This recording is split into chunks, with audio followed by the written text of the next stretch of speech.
I've always been a preacher of the 4-hour work week. That's my favorite book, the 4-hour work week. Yeah. Why is it my favorite book? Because it teaches you how to make money while you're sleeping. Yeah. That's the best thing about life, is to make money while you're sleeping, to make money while you're resting. Right. And a lot of people don't understand that when you have that mentality, you can't ever go back to trading your time for money. Wherever you guys are watching this show, I would truly appreciate it if you follow or subscribe. It helps a lot with the algorithm. It helps us get bigger and better guests, and it helps us grow the team. Truly means a lot. Thank you guys for supporting, and here's the episode. Welcome back to the Digital Social Hour. I'm your host, Sean Kelly. Today I have on an amazing guest from Canada, Jvnior. Jvnior, baby. We're from Canada. We just flew out here just for Sean, just for Digital Social Hour.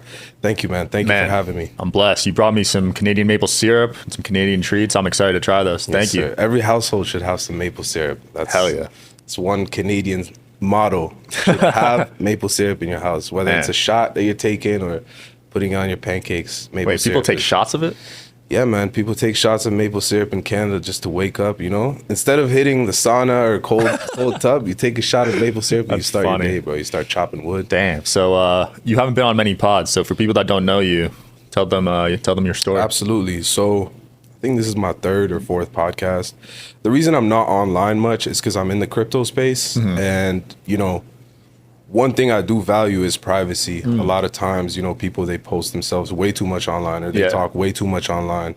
But we're here today to talk a lot and to spill a lot. So hopefully, we can give some good knowledge and talk about some juicy stuff. Yeah, I mean, talk to me about your journey in the crypto space, because you've made millions, you've lost millions. What's been the process? The crypto space was the only space that I would say welcomed me with open arms. Before crypto, I did e-commerce. I even did, sales. I did a bunch of jobs. Nothing really rewarded me as much as crypto. Right. I've always been someone who dedicates 100% of their effort to whatever they're doing. And if it's not working, I'm abandoning the ship and I'm moving on to something else. That's just how I've always been. And I've always learned to adapt by abandoning something that's not working clearly and moving on to something else, because I like to go 100% in everything. Crypto would have not been possible without 2 people, bro. Cy Watson and Luca Netz. Those 2 people have changed my life. Wow. When it comes to crypto. Why? Because Cy Watson gave me the knowledge to read the charts. And Luca Netz created a safety net for my Ethereum holdings with Pudgy Penguins. When you invest in strong IPs and strong projects, it's almost like you're investing in someone's company. Right. And to be in the crypto space and have that, I know I'm not going to lose anymore. The only problem that I faced back in the day when I first got into crypto was the fact that I didn't have any support. So I created my own community called Millionaire Orphanage. And everybody was kind of flabbergasted at the 2021 bull run. We had a mansion in Miami, living our best lives. Unfortunately, did not sell crypto at 69,000. And yeah, that's pretty much what allowed me to succeed in crypto. If I hadn't gotten that early, I don't think I'd be where I am today. Right. So timing and connections. Timing, connections, definitely the top 2 people who actually held me down in crypto were Luca Netz and Cy Watson. Shout out to those guys. Hands down. Cy Watson's my mentor too. So that's awesome. You're in good hands with him. Yeah, man. He just came on last week, showed us Involio, and I was honestly super impressed. Dude, that's a great product. Involio is the future of investing, and I post everything crypto and everything investment-wise on Involio, so definitely check that app out. I love that app because you can't just BS. Like it's numbers. You can't lie about it. It's early too. If you get in on the app right now, you'll more than likely build a good fan base and good following. So what's the most you've made in a day? I know you have the world record short on Shiba, right? Yes. How much did you make off that? I made close to $40,000. Unfortunately, I only put $500 in. Whoa. So the story with the sheep trade, the reason I got like 54,000% on that short was because it was a max leverage short. It was 50x Right. leverage on Binance, on Shiba. And I remember this day. It was October 2021. I'm not sure if it was like the 20th or 19th of October 2021, but I was watching the chart like for 3 days straight because I was set on beating a 16,000% trade that I saw on Twitter, and I was like, I'm gonna beat this. Wow. And I even have like, I manifested it. I literally manifested it. I said to my entire community, one day I'm going to beat this $16,000% trade. Fast forward to October 2021 when Sheeb was sitting at almost, like it was crazy, bro. It was like 8,800 and it was like maybe like 7 or 8 decimals or something like that. I shorted it at the very top, very, very, very top, like the literal top to the minute. And the way I was able to catch that was getting liquidated 3 times before. So I was getting in like $1,000 in the trade. Every time I'd put $1,000 in, it would disappear. Wow. The trade would open and close. So I knew I just had to keep entering trades for me to catch this trade. Right. And I knew it was the top because during that day, like the gain was so insane, bro. It was literally like a pump and dump. Like that's the only way I can explain it. I caught the absolute top of a pump and it absolutely dumped after, and I caught the most insane trade anybody could ever catch, bro. Like, wow. This was not something like Luna. This was not something like, this was a regular coin, bro. This was a regular meme coin that was fully listed on every centralized exchange. And we managed to catch the top and we shorted it down. It dropped by 90% almost, or 95%. Jeez. Yeah, dude, it dropped So by, you waited days on it. dude, I waited almost. Are you interested in coming on the Digital Social Hour podcast as a guest? Well, click the application link below in the description of this video. We are always looking for cool stories, cool entrepreneurs to talk to about business and life.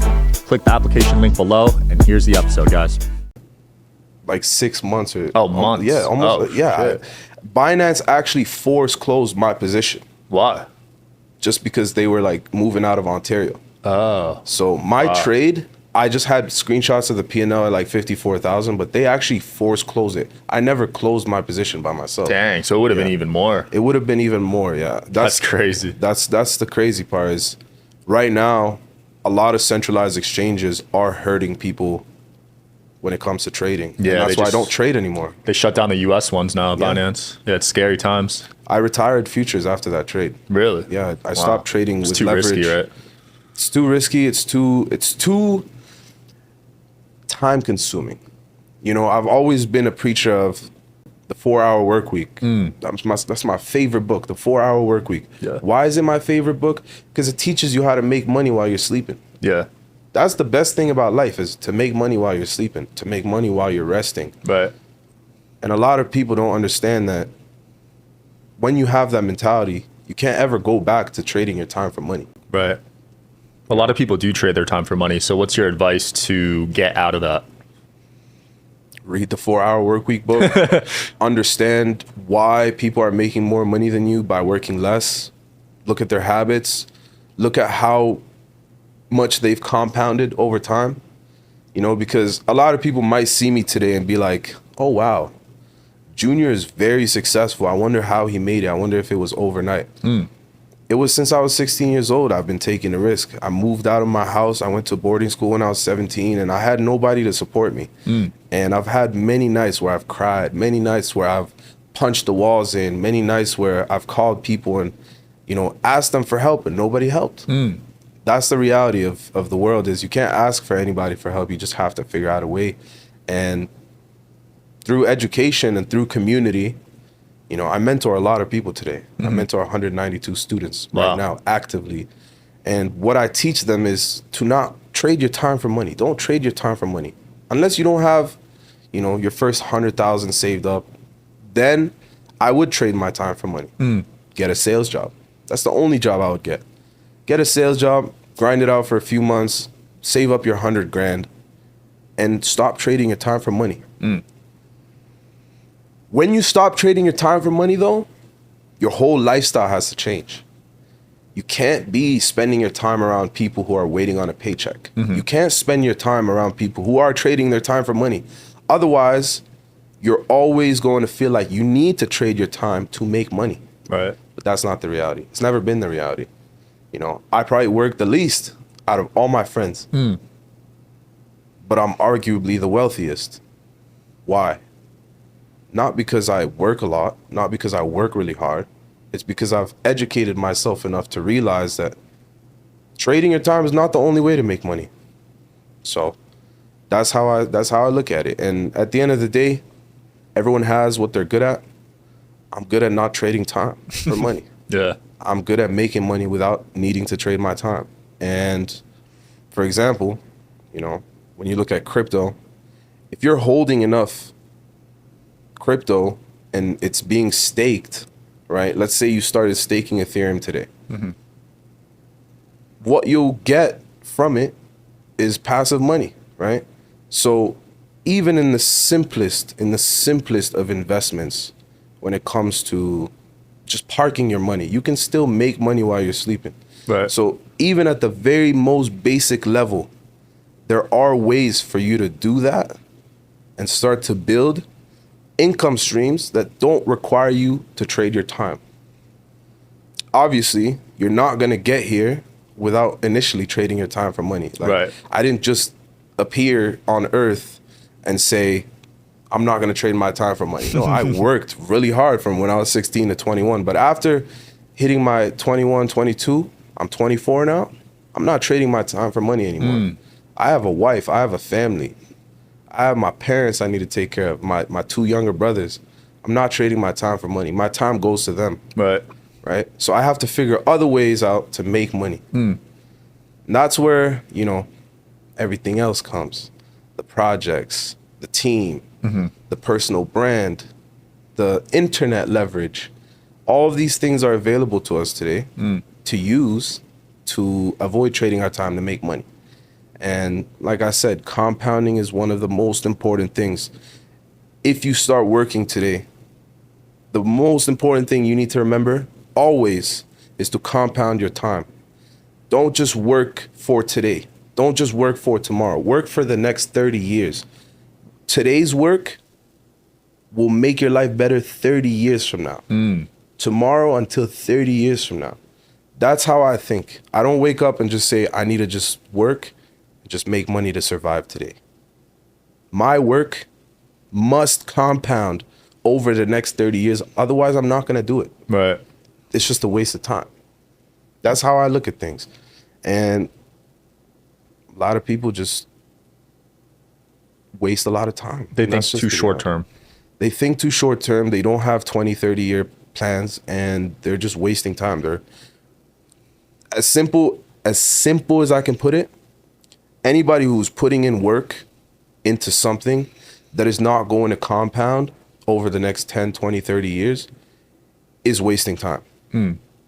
As an entrepreneur, as a worker, as someone who's providing and working for money. Agreed. You are wasting time. Because what you're doing is fulfilling someone else's desires in the time being. You're not fulfilling your own desires. You're not fulfilling your future desires. For sure. By trading your time for money today and collecting that paycheck, knowing that nothing was added to you in that job, no skill, no benefit, only pay. That is not work that compounds over 30 years. You're going to be stuck doing the same work every single day for the next 30 years. But instead, somebody like me who's compounding the work over the next 30 years, guess what? You'll be a billionaire. I'm not going to be doing the same thing 30 years from now. Yeah. I'm not going to be doing the same thing I did today, tomorrow. Right. And that's how you have to become as an entrepreneur if you really want to be successful, if you really want to make money while you're sleeping. I love that. I want to talk about marriage because you got married at 24, which is very uncommon, especially with our friend group of successful people. Why did I got married when I was 21, bro. Oh, 21? Or, yeah, like 21, 22. That's when I initially proposed to my girl. And we signed a religious contract that said that we're married and there's no divorce. Oh, so you didn't even get married officially? It's like a contract? Contract. Gotcha. Contractual marriage between me and my wife with 2 or 3 witnesses, I believe, which are my cousins. And honestly, she is the best wife, the best executive assistant, Ray, if you're watching, I love you so much. Just because of all the pain and struggle and, you know, calamities and devastation and all the fears that have come into my life have all gone away when I hug my wife at night. Wow. And I know that I'm going to bed, sleeping next to my best friend, my soulmate, the person who's going to wake up tomorrow and tell me that they love me unconditionally. A lot of men don't get that nowadays. Not from their parents, not from their siblings, not from their best friends. That's what my wife has done for me. Outside of business, my wife is my whole life. Why? Because she has provided everything that I need to survive. I don't think about that stuff anymore. She knows exactly what role I play, and she respects it. And she understands what role I need her to play. And that is the importance of a wife. A wife is supposed to be your pair, your partner, not somebody who's competing with you, not somebody who, you know, is being babied by you, not somebody who is just holding onto your hand. They're your partner. They stand in front of you, next to you, behind you. They are another version of you. It's like I almost cloned myself, you know, having a wife. And a lot of people say, how do you find a wife? Find a girl that you like, that you get good energy from, that's good looking, and approach her, talk to her. Don't think about her past. Don't worry about what happened, who she was with. Don't worry. Be a man and realize that your criteria for a woman must be set before you go and meet the woman. So I had a criteria. I have 10 commandments that I presented to girls when I was looking for my wife. You serious? Yes. You read a list of 10 commandments. Do you want to know the commandments? Yeah, I do. All right. The first commandment. It's more so a question, right? Do you still talk to your parents? Number one. Most important thing. If your wife doesn't talk to her parents, stay away. What's the purpose of marrying a woman if you know her relationship with her parents is non-existent? Is she going to raise your kids right? Absolutely not. Maybe she lost her parents, or, you know, some tragedy happened. That would be the only sort of excuse for my first commandment. The second one, I'll just summarize 2 to 9, right? Okay. 2 to 9 is pretty much what she does at home. What do you do with your free time? Do you cook? You know? Do you go to the gym? Do you have any hobbies? Do you understand religion? You know? Do you understand the monetary system? If she says yes, I'm not taking you as my wife. Really? Yes, because if a woman understands money, then what is my role as a provider? My role is diminished. My role is non-existent. If my wife wants to handle money and work with money, she's not my wife anymore. Whoa. That's how I look at marriage. Marriage is very strict, and every man must have their own commandments before they go and marry a woman. Otherwise, you're going to be struggling trying to mold this woman, trying to work with her, trying to spend time with her, trying to educate her, trying to give her what you have, and it's never going to materialize into anything. So always have commandments before you go and search for a wife, for a partner, just because it's going to set you up way more comfortably than a lot of other people. A lot of people just go into relationships just because the girl looks good. Yeah. That's not a valid reason to get married. Definitely not. Or the girl has money. That doesn't matter to me. Yeah. These are not the things that I care about when I look at a female. Yeah. You know, I look at specific things, and that's why I got married at a young age, because I had these things ready. And as a man, you have to have these things ready before you go and approach a girl. Otherwise, you're a creep. You're a weirdo. You're a predator. Like, if you're just approaching females with no intention of marrying one of them, then you're in a big problem. You're creating a big deficiency in society, because women are not out there just trying to get with guys. Right. They're not out there just trying to move on from the one guy to another. That's not how females are. I'm telling you. Might have some anomalies, But females were not created to go out and hop from one man to another. That's not what they're looking for. So when men go out there, don't have their commandments ready, don't have their things that they expect from a woman, and they go out there and they just, let me see what's available. Let me see what's going on. What ends up happening? Bad relationships end up happening. And the majority of bad relationships happen because of the man, not because of the woman. The majority of bad relationships happen because of a man. Because they don't know what they're looking for. They don't know what they want out of a woman. They don't know what they're missing. They don't know what they need. I knew exactly what I was missing when I was a university student in University of Toronto, depressed, going through anxiety, going through the worst times of my life. I knew what I needed at the time. I didn't have money. I wasn't the best looking guy. I wasn't the most fit looking guy. But I knew that if I was to go out and set these commandments and just search, I knew that the right girl would present herself based on how she answered my questions. And I learned this from Juan G, old manager of Tyga, currently the manager of Lil Mosey. He taught me this. And everything that I'm explaining to you guys, I've been taught. You know, this isn't just random stuff that came out of experience. Like, no, I've been taught this and I've implemented it. So, you know, if you are out there looking for a girl, you're looking for a wife, try to implement this. Try to implement the 10 commandments. Set up 10 commandments for your wife and see, you know, if they're able to answer the questions to your satisfaction, 9 times out of 10, that girl's compatible with you. It's not, forget about the Tinder, forget about the dating apps. Just set up commandments for yourself, questions, right? And present them to every girl that you go out on a date. Be confident. Tell the girl what you want. But if it doesn't work out, it doesn't work out. There's better more. to just say it off the bat than wait and, you know. Yeah. I agree. And that's what I did. And I got lucky, man. I got lucky. The first girl I dated. Wow. First girl you ever dated, you married? Clean sweep. Damn, 1 for 1. Clean sweep. I'm not even joking. It was crazy. But it also takes me back to when I was a child. And this could be a really cool thing for people to test out at home. Try to manifest or pray for what you want. Because I prayed for this when I was a young kid. I grew up in a very, how do I say this? A very conservative environment where, you know, everyone was married. Man, female, married, have a family. So that's what I wanted. I prayed to God for it. Manifested it. Worked hard on myself as a man.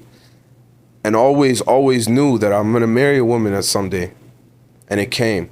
So if you have a goal out there, if you have something that you want, you have to set that thing in your mind and never let it go until it happens.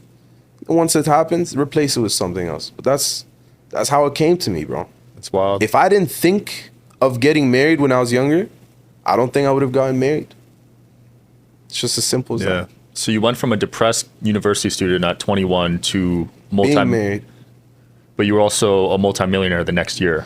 What was that transition? It's because I got married. Really? Yes, bro. I became successful because I got married. And the reason I became successful was because I didn't have anything else other than my wife at the time. What is my role as a man? To provide. So I had to find ways to provide while being restricted in university as a student. So like literally 80% of my day is taken. And that's what gave me the hunger to figure out how to make money in my bed from 9 p.m. to 3 a.m. every single day in 2018 to 2019. Obviously in the beginning, the internet is a very scary place. If you want to make money from your bed, from your laptop, you don't know where to start. So I started on YouTube, video content. I'm a visual learner. Started watching videos, started to understand the concept of money. I didn't know money back then. I didn't understand it. I never even had a credit card until I was 19. Can you believe it? Wow. It's insane. It's insane. I was never taught these stuff, but through YouTube, through finding specific mentors, through seeing people like Luca Nets, you know, going online, doing all these crazy stuff with e-com. And at the time, you know, that's when I met like Fez and James. He was doing my ads and my photography back then. Met a lot of good people, bro. And every single person that I've mentioned, I've made millions with.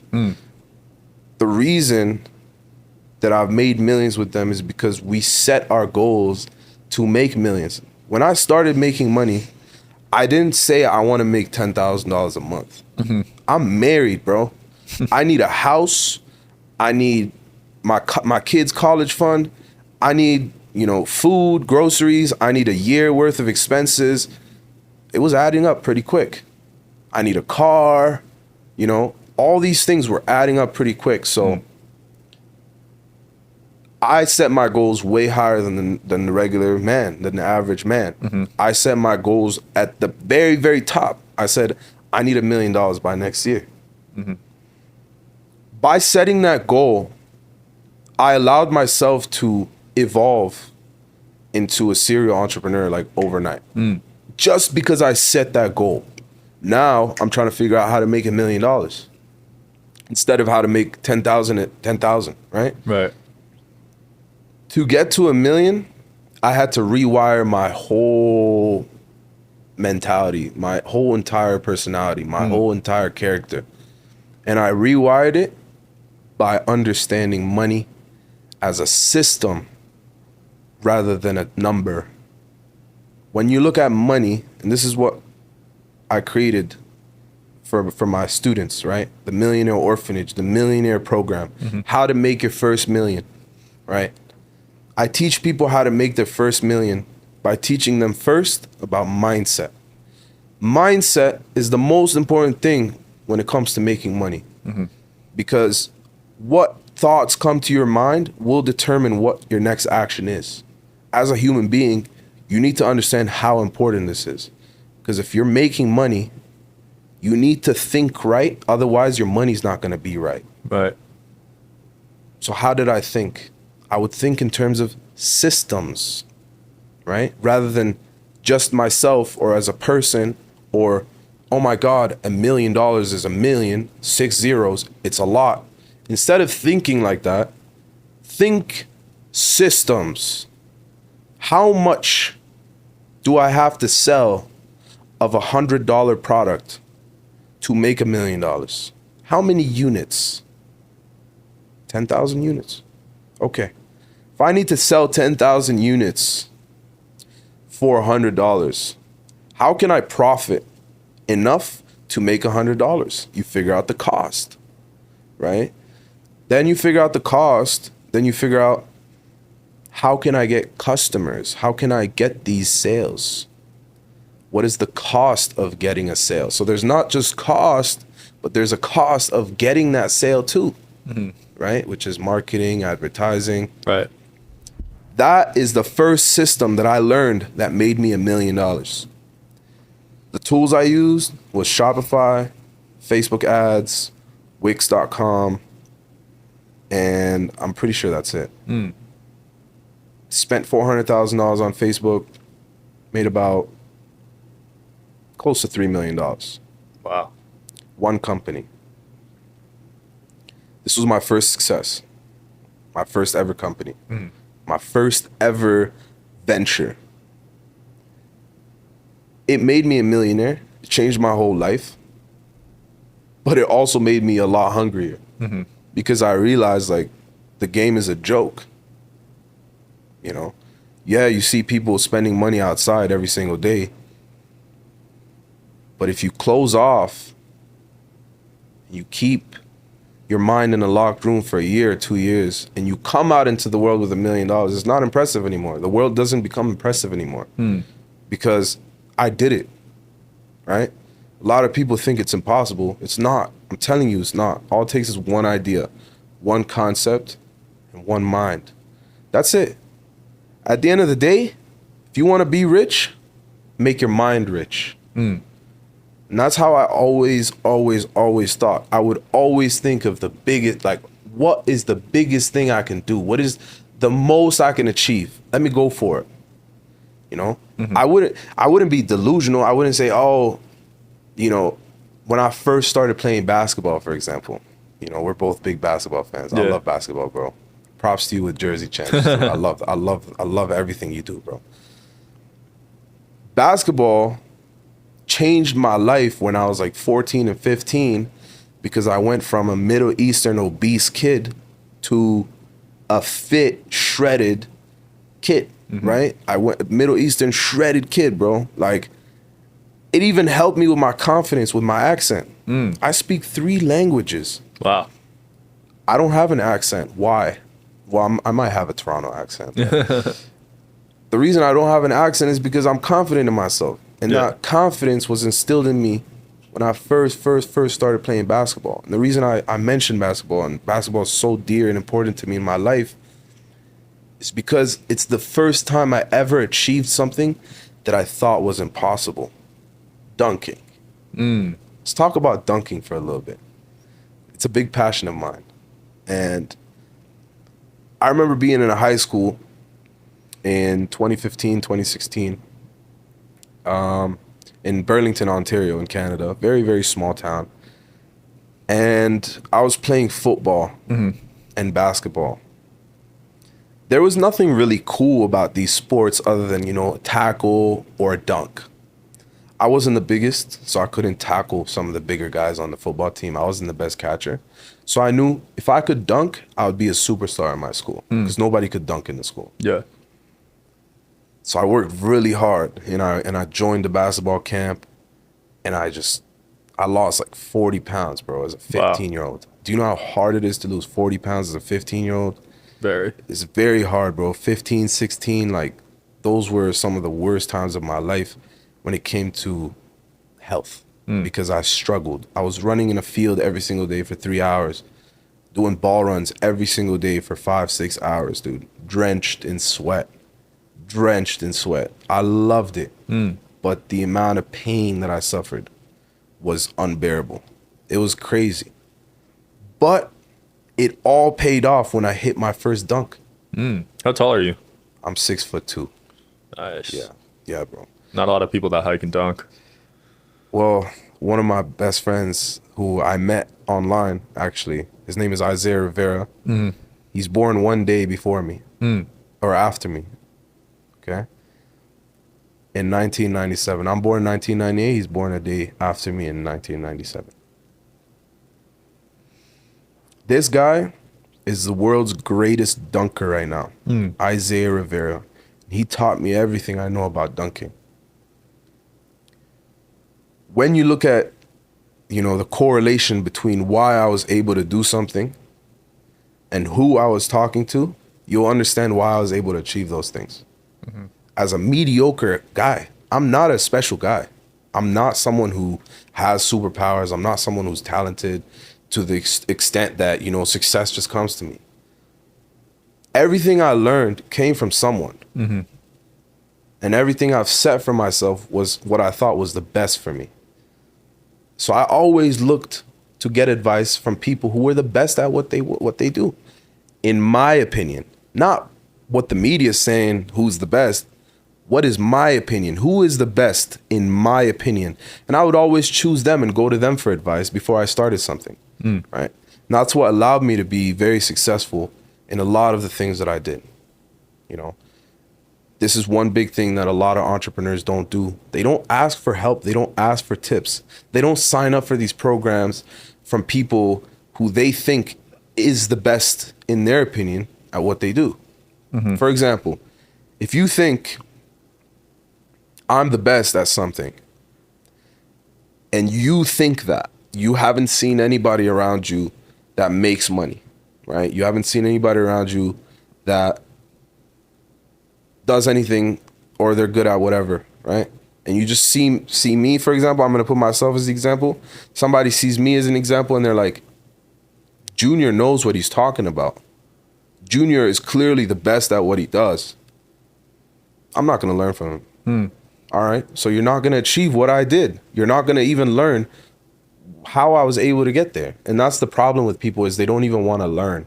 They see what other people are doing, right? They see LeBron James, but they never want to approach LeBron. They don't want to work to approach LeBron James to ask him for help. If I wanted to be a superstar in the NBA, I would approach LeBron James and ask him how to be that. Because guess what? Doesn't matter where they're at in life. If you see them as the best, go to them. Right. Ask them for advice. They will make your life 100 times easier because they know exactly what you want. They can see it. They can taste it. They can smell it. You don't have any of these senses towards your goals. So go to who you think is the best at what you want to do and ask them exactly what you want to ask them. That's how I was able to get every single achievement in my life. Wow. Every single achievement in my life, I can attribute it to another person. I never take credit for myself. I will never take credit for myself for anything, because at the end of the day, life isn't about individuality. We're not put on this earth to just work by ourselves and just grind as entrepreneurs. I prefer to call myself a teampreneur. You know, I like to work in a team.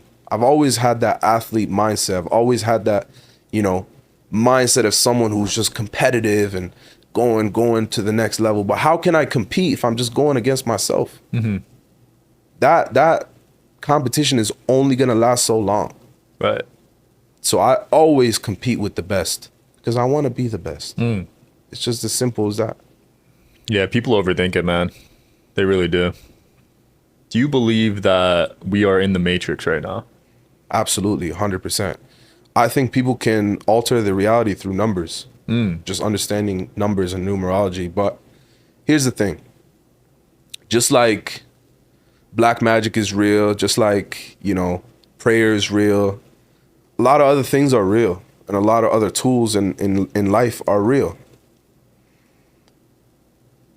But as someone who is religious and as someone who believes in God, I never associate anything in terms of power or in terms of importance as close to God. So when I look at God, I see God as being able to do anything. But The impossible, right? If I wanted to extend my life, even if I'm sick, I'll pray for it. Doctors will be baffled. That's the power of prayer. So I never put anything above God, you know? God technically created the Matrix. Why do we live in a Matrix? This world ends. We all die. That is the concept of the Matrix, is we all get unplugged from the Matrix at some point. Why wait until your death to be unplugged when you can literally unplug yourself right now? Not through death, but through being awake. When we die, I truly think that we wake up for the first time, you know? afterlife. When people take DMT and they do all these drugs, what do they tell you? I saw the veil of life get pulled away and Yeah. DMT gets released when you die, and it's Right. one of the chemicals that gets released when you die. So when I look at death and I try to understand death, I look at two things: DMT and sleep. Okay? Sleep, when you look at someone who's sleeping, can you tell if they're dead or alive? No, you can't. You gotta check their breath, you gotta do all that. So when I look at death, I look at sleep and DMT. DMT's effects, okay, you see all these crazy things. And sleep, you're in a state of mind where you're unconscious, right? You're just sleeping. That state of mind is what is required for us to escape the matrix. You need to understand the effects of DMT and what you see, and you need to look at how you feel during your sleep. Can you control whether you have a nightmare or not? If you learn how to do that, then you have very good chances of enjoying a beautiful afterlife after you die. Lucid dreaming. Absolutely. And I think a lot of people, they overlook this fact because they're so stuck in the matrix. Right. The concept of the Matrix isn't like the movie. The concept of the Matrix can be simplified down to a glass box. Everybody lives in a glass box. Everybody. Right? If they choose to continue living inside that glass box and dying inside that glass box, they're never going to be able to touch what they see outside of the glass box. That is what the Matrix is. You live inside of a glass box. You're able to see everything that the world has to offer, but you can't touch it. How do you escape that? You need to start actively being part of the world and being part of the Matrix to understand it and then leave it. Break the glass box. How do you leave the Matrix? Break the glass box. Go touch that Bugatti. Go buy that Bugatti. What's stopping you? If you want it, if you truly wanted it, what's stopping you? The glass box that you're in. You have to break that glass box. And what the concept of the Matrix is can be simplified down to a simple object, a glass box. All this stuff about the Matrix and people being stuck and people being, plugged in, it's not true. Nobody chooses to be plugged in. Nobody makes that choice. And a lot of us don't realize that we can make a lot more choices until we're older. We think, because I'm young, I don't have many choices. I don't have a lot of options. I have to work a job, Sean. I have to do this, Sean. I have to go and intern under this 40-year-old guy to gain experience. I can't sit down with that same 40-year-old guy and give him a proposal to make his company 3x their revenue. No, I don't deserve that, Sean. That's what the world wants you to think.